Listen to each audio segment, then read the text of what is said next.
implemented in the United States and in many other states all around the world. So let me put this like in a simple way. If you're a minor and you join TikTok, are there any mechanisms in place to prevent you from reaching out the content that might not be appropriate for you?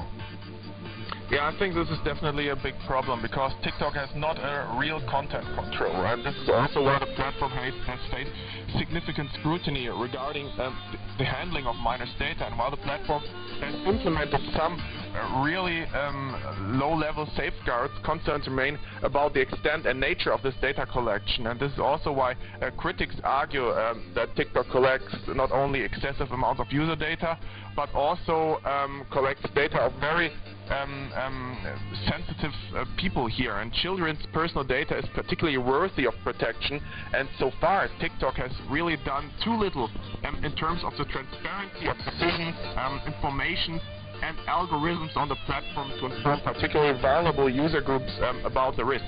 Yeah, but how can we make TikTok responsible for this? I mean, they have responsibility for protecting youngest users, and how to make their practices in line with global practices for youth safety.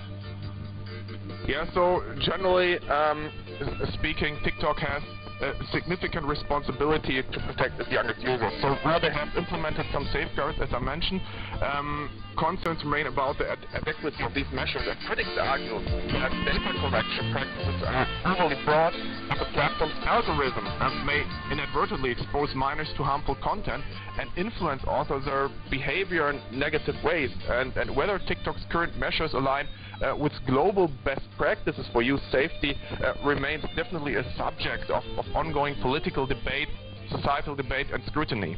Right. I mean, while we wait for TikTok to improve these practices, we have more and more incidents involving TikTok, as we've seen in the previous stories. So you said the banning TikTok is not the solution, but maybe if more countries join Albania, for example, or Australia, that means millions of users less for TikTok. Maybe this is the way to pressure TikTok to address the concerns more quickly.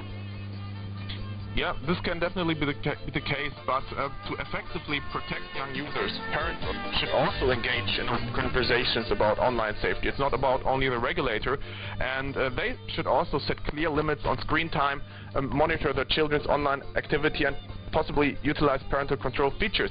And regulators, they should work with the platform very strong to implement stricter content moderation policies, and they should also control the data privacy safeguards by local laws, and also they have the task to promote digital literacy as a task for the whole society to empower young users to navigate the online world safely and critically. It's not only about just talking about the bans. That's the problem. Yeah, so every country, it feels to me that everyone has different approach to this matter. Is there a country, the government, that you would argue could be an example in the way addressing the social media usage for youngsters and minors? What would be a good example, if not a ban?